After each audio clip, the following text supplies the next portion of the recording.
My name is Serena, and we desperately need to talk about It Ends With Us. Welcome to the Book to Movie Club.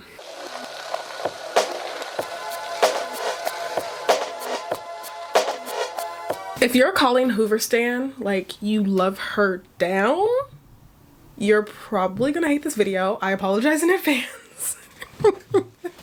You're probably not going to like me after that, but go ahead and be nice in the comments. But yeah, let's get into it.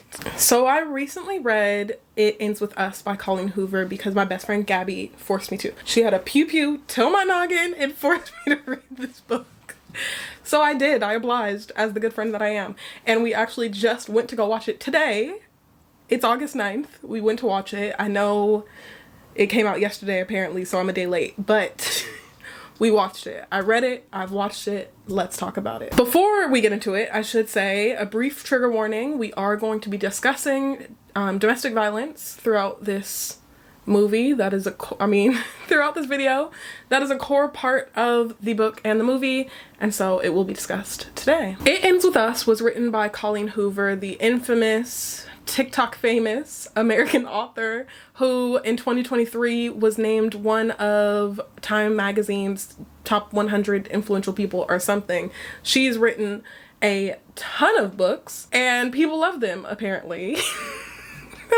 As I was doing research for this video, I found out that she had like 6 books on the New York Times bestseller list for paperback fiction at one time. And let me fact check myself. Yes, in 2022, she had 6 books on the New York Times bestseller list at the same time, which is insane. I wonder what the record is. I wonder how many books. Maybe has Stephen King done that? Anyway, I'm impressed. Her debut novel was Slammed, which was released in 2012. And that book was nominated for a Goodreads Choice Awards for YA fiction that year. And actually the follow-up to that was also released in 2012, which every time I hear like books being released close together, I'm really impressed. I don't know how much work goes into the beforehand of being, in my mind, you write one book at a time. I'm imagining that's not how it works. You can be writing more than one book at once. But yeah, Slammed is a part of a series, and both book 1 and book 2 were released in 2012. Anyway, that was her debut novel. It Ends With Us, the book we will be talking about today, was published in 2016, and it is the first book of a 2-part series. The second novel is It Starts With Us, which I believe was published in 2022. It Ends With Us has sold over 1 million copies worldwide. I actually think it's closer to 6 million, but I didn't fact check that. And has been translated into 20 languages. So this book is loved worldwide, or I should say read worldwide, maybe hate read even. I'm just saying. Across the world, people like me are reading this book just to see what the hype is about. But no, you guys love it, and I'll let you have it. Let me leave you alone. This Ends With Us tells the story of Lily Bloom, a young woman living in Boston who is about to open her own flower shop when she meets Atlas Sincade. Nope. I just mixed their names completely up. She has one passionate night with Ryle Sincade, and they fall madly in love with each other until their relationship takes a darkish turn. The book goes back and forth between present day with her relationship with Ryle and the past with her first love, Atlas. The book tells the story of that first love with Atlas, her current relationship with Ryle, the domestic violence that she witnessed from her parents' relationship, as well as the domestic violence that she experiences in her current relationship. So I don't know if that counts as a spoiler, but because the way that the book is written, I do think that is kind of a spoiler. So I'm re-uploading this video because someone left a comment saying that I should have given a better framework about the book, and I agree with him. I think my reply to their comment may not have been the most polite, but they're right. For those of you who are not going to read or watch the book, I want to give a better explanation, so let's get into it. But I don't want to set up my camera again, so this is how I'm recording it. Forgive me. So the book starts off with Lily meeting Ryle. They decide not to hook up and part ways, but their lives come back together when Ryle's sister, Alyssa, gets a job at Lily's flower shop. There's so many names, I'm gonna mix all of them up. But because Lily and Alyssa are working together, Ryle comes back into Lily's life and he can't get enough of her. So he keeps pursuing her until finally she gives in and they start dating. He meets her mom. And then once they're official, his anger issues start to present themselves. As we're reading about the present day relationship that Lily and Ryle have, there are segments of the book that are also Lily's journal entries when she was a child or when she was younger, about her meeting, helping, and falling in love with Atlas, who in present day she runs into at his restaurant that he's opened in Boston, which is like the most popular restaurant of the year, apparently. And these feelings start to come up again. She doesn't pursue anything with Atlas, but she's trying to figure out what life she wants with Ryle. They fall in love, they get married very quickly into the relationship, and it isn't the happily ever after that either of them thought it would be. Ryle's anger issues get the best of him. There are 2 incidences of domestic violence that she forgives him for, but then it continues to get worse. There is a point when I was reading this book where I thought Alyssa knew all about it. I thought Ryle's sister knew that he was a terrible person and was going to try to convince Lily to stay with him. That wasn't the case, but there was a scene. Ryle has abused Lily, and Lily is considering leaving, but she shows up to work. Ryle is there talking to Alyssa, and Alyssa's like, please just hear him out, give him a chance. And in my mind, I'm like, excuse me, you know that your brother is a terrible person, and you're telling his girl to give him another chance. We'll get back to that. So Lily gives Ryle another opportunity. He tells her about the trauma that he experienced in his childhood and how that is showing up in their relationship. And she's like, okay, we will develop some tools, some coping mechanisms so that you don't become physically abusive. And that doesn't work. And when it doesn't work, Lily goes to Alyssa and tells her what happened. And Alyssa's like, oh my God, you have to leave him. Like she didn't know to what extent his anger issues were showing up in the relationship. And there's a moment where she's like, I love you and I want you to be my sister. But as your friend, if you go back to him, I never want to talk to you again. And that was a very beautiful moment between the 2 of them. These journal entries continue to tell the story of how Lily and Atlas developed their relationship, but eventually he calls, so he's been living in an abandoned house next door to hers. Eventually he calls his uncle who lives in Boston. They're in Maine or something. He calls his uncle who lives in Boston, and his uncle offers to help him and gives him a place to stay. So he has to leave their hometown and move to Boston. He joins the Marines or the Army or something before opening this restaurant in Boston. But yeah, that's how they're separated. So they fall in love, but then they're separated so that he can have a home and a family again. But then they're reunited. There's a moment when Atlas sees Lily with a bruise on her face and Ryle's hand is scratched up, and he immediately knows that Ryle has done something to her, and he ends up fighting Ryle in this restaurant that he owns, and shows up to Lily's job the next day to give her his phone number and tells her if she ever needs him that she can call him. And that time does come. She is so afraid of Ryle and what he's done that she ends up calling Atlas and asking him to come and help her. And so she ends up staying with him for a few days until she can figure out what to do. yeah, I think that moment in the book is really important because he talks about also, Atlas talks about how Lily unknowingly saved his life when they were children. And so seeing him have the opportunity to come back into her life and protect her and help her in that way, I thought was really beautiful and something that they didn't show in the movie, which was a shame. And so Lily finally leaves, but she finds out that she's pregnant once she has left. She decides to keep the child, but waits a few months to tell Ryle. He's like off in Europe doing like an internship for I don't know. He's doing something, and he comes back and finds out that she is pregnant. She takes time to decide in what way she wants him to play a role in her life and kind of in the child's life during the pregnancy. And finally, they're able to like be friends, but she does end up asking him for a divorce.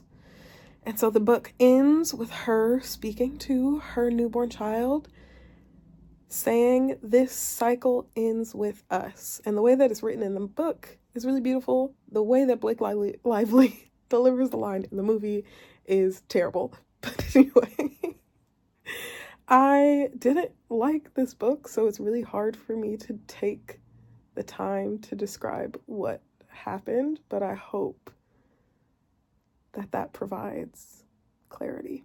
Anyway, so this is a romance book, and obviously it starts with her meeting and falling for Ryle. And as I was reading, my best friend gave me the heads up that there would be domestic violence in the book. Things I heard about the book before reading it didn't mention domestic violence. I had no idea that was a part of it until my friend told me. And I think the book uses domestic violence as a twist, and I think it's gross. So we're gonna get more into that. But that's how I feel about it. I'm not gonna get too deep into all the plot points that come up in the book. If you haven't read it by now, I imagine you probably won't. And if you have, then you already know. So let's just get into how I feel about it, and you can comment down below if you agree or disagree. So this book took me 2 reads. I started reading it months ago when my friend was reading it, and I got about 20% into it, and I did not like it from the start. There were red flags from Ryle from the very beginning, and I didn't really like Lily that much from the beginning as well. So it was hard. I didn't like the main character, and I didn't like their relationship. So there was nothing keeping me intrigued. I felt like Ryle showed red flags from the very beginning. There's a point, again, if you've read it, you already know. Ryle knocks on, he searches for Lily's apartment, knocks on the door, and begs her to sleep with him. First, when they first meet, he's like, "I can't sleep with you because I only do one night stands and I'm gonna lose interest, so let's not even bother." But then he is thinking about her so much and is so obsessed that he goes knocking on every door in the building that he thinks that she lives in until he finds her and begs her to sleep with him. And I was like, that's weird. Let me not read this anymore. So I closed the book until I convinced myself to start reading it again so that I could make this video, basically. The issue I have with Lily is the way that she introduced her relationship with Atlas to Ryle at the beginning of the book. She mentions to Ryle, they're talking about their like naked truths, I can't remember what they call it, but she chooses to tell Ryle that she lost her virginity to a homeless guy. And the way that she is talking about it makes it seem like it was really like she was an adult and it was some random dude that she met that was homeless. When in fact, Atlas was a young man who was kicked out of his home by his mother because her boyfriend didn't want him living there anymore. And so he lived in an abandoned house next door behind neighboring Lily's house. And she saw him and started to help him, and that's how their relationship developed, and eventually they fell in love and slept together. And I think the way that she introduces the idea of Atlas is just really, it gave me the ick. I didn't like it, and immediately stopped liking Lily. So that, it took me a while to pick this book back up. I think something that could have helped me enjoy this book more is if I knew Colleen Hoover's inspiration going into it. At the very end of the book, Colleen writes about her experience growing up in a family where there was domestic violence. Now, this is at the back of the book because she felt like there would be spoilers by telling this story, which then reinstates this idea for me that the domestic violence was supposed to be some sort of twist that we were all supposed to be shocked by, which of course it is shocking, but it's not, I don't feel like that's a good...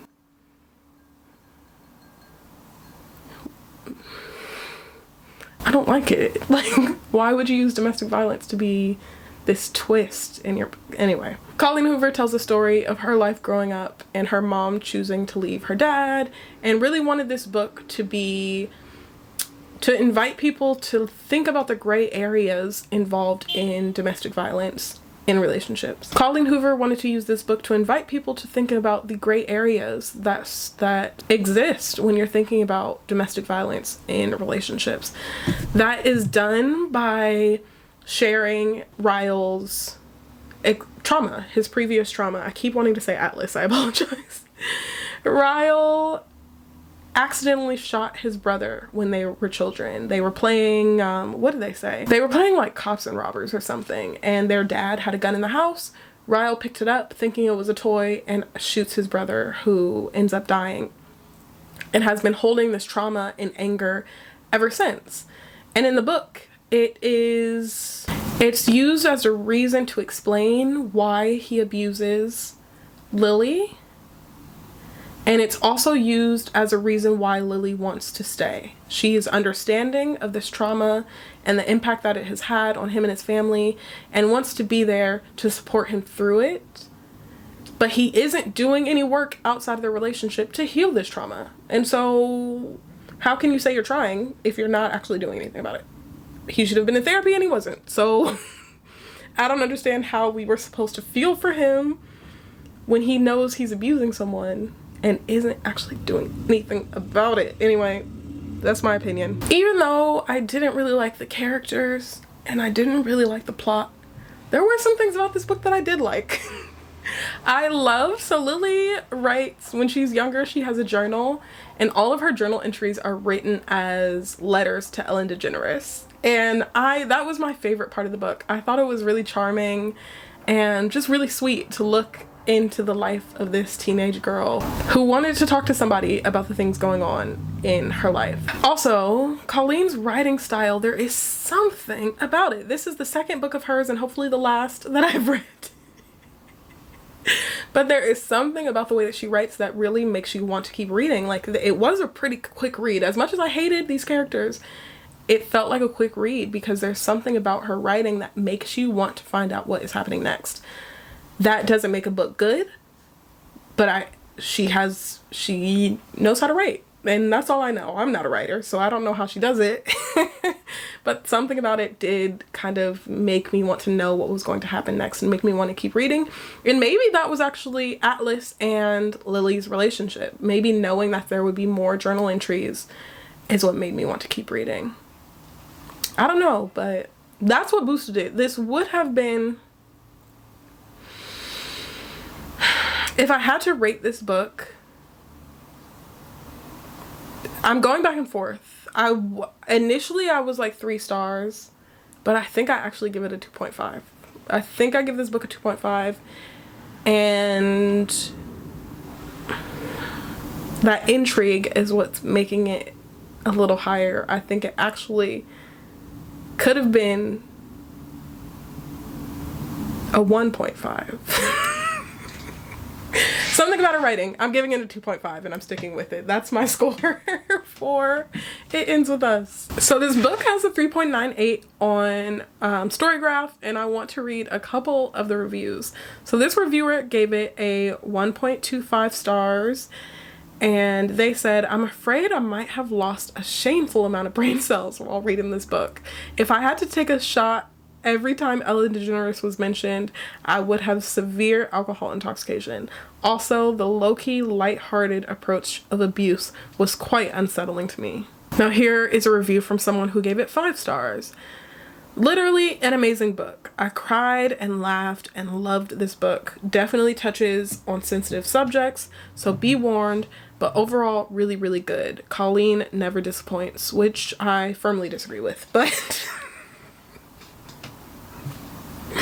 Who knows? So as I said, I just came home from watching the movie, so let's talk about it. I want to talk a little bit about the drama, but let's talk about the movie a little bit. So the film It Ends With Us was adapted for the screen by Christy Hall. She has 2 other writing credits, including the TV series I Am Not Okay With This, and I believe the film Daddy-O. I've never heard of either of these things, so it is what it is. According to Blake Lively, Ryan Reynolds also deserves some writing credit. Apparently he wrote the opening scene for this movie, and if we're being honest, that's not something I would brag about. I would not want anyone to know that I had anything to do with this movie. It was directed by Justin Baldoni, who also he optioned this film to be turned into a movie and then directed it. He didn't have plans, according to interviews, he didn't have plans on starring in it until Colleen Hoover was like, would you think about being, I keep wanting to call him Atlas, would you think about being Ryle? And he was like, I would be honored. So that's how that happened, apparently. Lily, the main character, is played by Blake Lively, who I don't think is a very good actress. If you've seen, what is that movie called? A Simple Favor. I don't think she was very good. Now, Gabby, my best friend, loved Gossip Girl, so she's like, that's my girl. I was more of a Sisterhood of the Traveling Pants person myself, and Blake Lively's character, it made me want to play soccer. I was like, let me try being an athlete myself. It didn't go well, but I tried, and I was inspired. So there was a point when I liked Blake Lively, and as I became an adult, that feeling decreased a bit. I'm sorry to say it, but this was another instance of her not being very good at her job. Anyway, Atlas was played by Brandon Sklenor. I don't know how to pronounce his name, but he's adorable. When I first saw that Justin was going to be in the movie, I love him from Jane the Virgin, and I was like, man, I wish he was going to be Atlas because I don't want to have to hate him. But then I heard Brandon's voice and I was like, he can stay. He can stay. He can definitely stay. I've been seeing him do his press runs and his outfits are always cute. He has on this like white t-shirt with a little pink cardigan. He looks great. And so he was maybe my favorite part of the movie, but I'm getting ahead of myself. So Jenny Slate and Hassan Minhaj play Allie and Marshall. Allie is Ryle's sister and Marshall is his brother-in-law. And yeah, that is the main cast. Actually, the guy from Grey's Anatomy plays Lily's dad, and I was gonna say I was happy to see him. I was happy to see him, but again, a character, I couldn't like the character, obviously, so it was a pleasant but bittersweet surprise. Before we get into my thoughts about the movie, there has been some drama. If you're on TikTok, you know that there has been some drama surrounding the press or the interviews or whatever leading up to the release of this movie. I'm not going to talk about theories around why there is drama. I will just be talking about the facts. Starting with the original release date, this movie was supposed to be released February 9th of this year. I don't know what happened, but it got pushed back to June 21st. And then I don't know what happened, but it didn't actually end up getting released until August 9th. Seems odd. Again, I don't know what happened. Recently, people on TikTok have been talking about how Justin has not been a part of any group interviews with the rest of the cast. Jenny and Blake have both avoided answering any questions that have anything to do with working with him. He, on the other hand, has been giving Blake so much credit for her creativity and her participation in making sure that women's voices were heard while this film was being created. And he has said nothing but good things, and has also spoke about the importance of talking about domestic violence, and has been wearing a pin during his interviews that is from the organization No More. And Blake has not been talking about domestic violence in her interviews, and has instead been talking about the fashion choices that her character makes, which I wouldn't have. In an interview with, I think, the Today Show, Blake was talking about using her own clothes for the film, borrowing clothes from her friend Gigi Hadid for the film. And when I saw pictures and when I saw them talking about it, I was like, okay, that's a cute dress. Yeah, she looks nice. And then I watched the movie and I was like, what the hell are you wearing? Why are you wearing that coat with that dress? Why are you wearing that shoes with this outfit? What is happening? The outfits in this... I'm so sorry, but Blake Lively looked like a hot mess throughout this whole movie, and you can't tell me any different. Like, go talk to your wall if you disagree, but I think she looked outrageous. Enough of the drama. That's all I have to say on that. Again, I'm only speaking to the facts and not the theories. But let's get to the movie. So the movie is very similar to the book. The plot is the same. The characters are the same. But there are some things, some choices that were made that I don't necessarily agree with. The first biggest change is the age difference between the characters in the book and in the film. In the book, I believe Lily and everybody is like in their 20s. Ryle is at the very beginning of his career as a doctor. He's not really like, he's living with his sister because he doesn't have his own apartment yet, like very early. Lily has a roommate and is trying to figure things out. 20-year-old stuff. They are obviously not 20, so they've matured the characters a little bit. I don't think the dialogue necessarily portrayed that. I thought a lot of the dialogue was a bit immature or just lazy. Honestly, this screenplay was not good. It wasn't good for many reasons. The dialogue was weird. The choices they made around how the domestic violence was portrayed was strange. And I think the directing was a little strange also. There was a scene where Blake and Justin are sitting in a car and Blake takes down or pulls down the visor thing, and then it's blocking half of her face for the scene. And I was just like, whose mistake was this?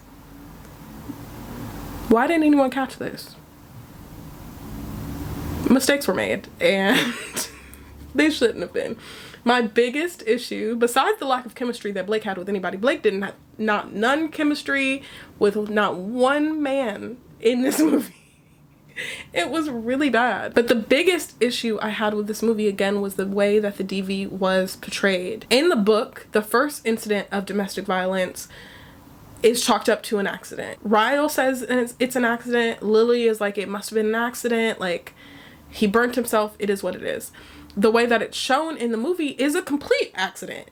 Ryle is going into the oven, and this is how it goes in the book and the movie. Ryle is going into the oven and forgets to use a oven mitt. And so he grabs this pan out of the oven, burns his hand, and in the film, his reaction to burning his hand is so large that he knocks over Lily and gives her a black eye. The second incident of domestic violence that they show in this film, he gets mad about Lily having Atlas's phone number, and he follows her, or she follows him out of the house. He's like trying to get away from her, wants to go down the stairs, and she follows him out and stumbles and falls down the stairs, and it goes to black very quickly. We don't know what happens, and in the next scene, she's waking up from being knocked out and bloodied. And he's like, you tripped down the stairs. Oh my goodness. I hope you're okay. Do you know where you are? Do you know who you are? And she's like, thank you for helping me, which is weird. In the book, she is very much like, you did this to me. And he's apologizing and acknowledging. From what I can recall, I think he's like, it's an accident, but I'm sorry that this happened. And that is not in the film. The third incident of domestic violence, I don't want to go into too much detail about this, but there's a third incident of domestic violence where he bites her and leaves a mark in the film. In the movie, I think it's similar, but she doesn't leave him yet. In the book, she stays. There's a fourth incident of domestic violence in the book that makes her finally leave, whereas in the movie, she decides to leave after the third time. And all of these, until the third, like the third in the movie is very much like he is in the wrong. There is no room for interpretation here. He is wrong. But the first two, there's like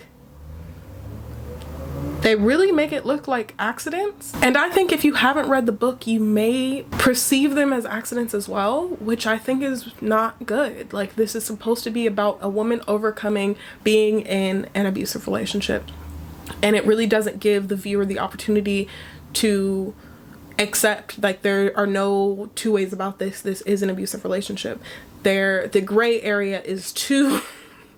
There's too much gray area. There's too much room for interpretation in the film.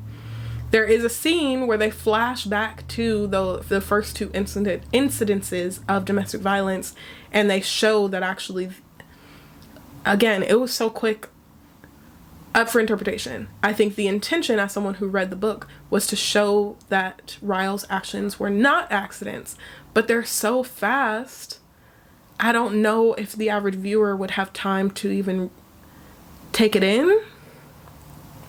The choices, like, this was a long movie. It was over 2 hours, but it felt like, it didn't feel long, I will say. It did not feel long, but it did feel like they left out a lot.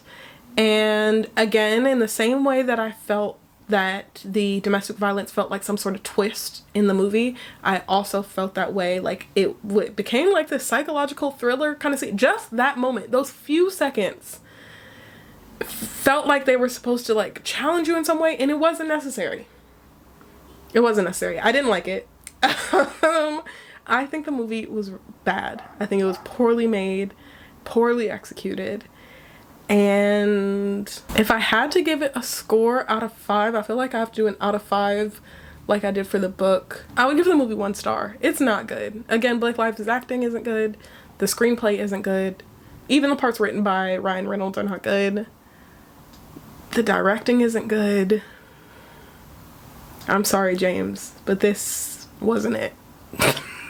The film received a 56% score on Rotten Tomatoes with 112 reviews. Vanity Fair gave it a tomato, saying a tearjerker that indulges in its red meat drama, but then gives it the grace of shading and complexity and rare humanity. While the Seattle Times gave it a rotten score, saying It Ends With Us is a strange mixture of swoony romance and literal gut punch, filled with odd choices, flat dialogue, and occasional comic relief in the form of Jenny Slate. Now it's time we ask ourselves the question, which was better, the book or the movie? And by the skin of its teeth, I will have to say the book is better by 1.5, 1.5 points. The book beats out the movie. This movie was a hot mess. I didn't like this movie, and those are my thoughts. If you liked this book or film, let me know in the comments what you loved about it. I maybe will be able to relate to some of it. I think this book had its moments, but overall is not something that I would recommend to anybody. Thank you so much for watching this video. I hope you enjoyed it. Make sure to subscribe and give it a thumbs up if you did, and I'll see you in the next one.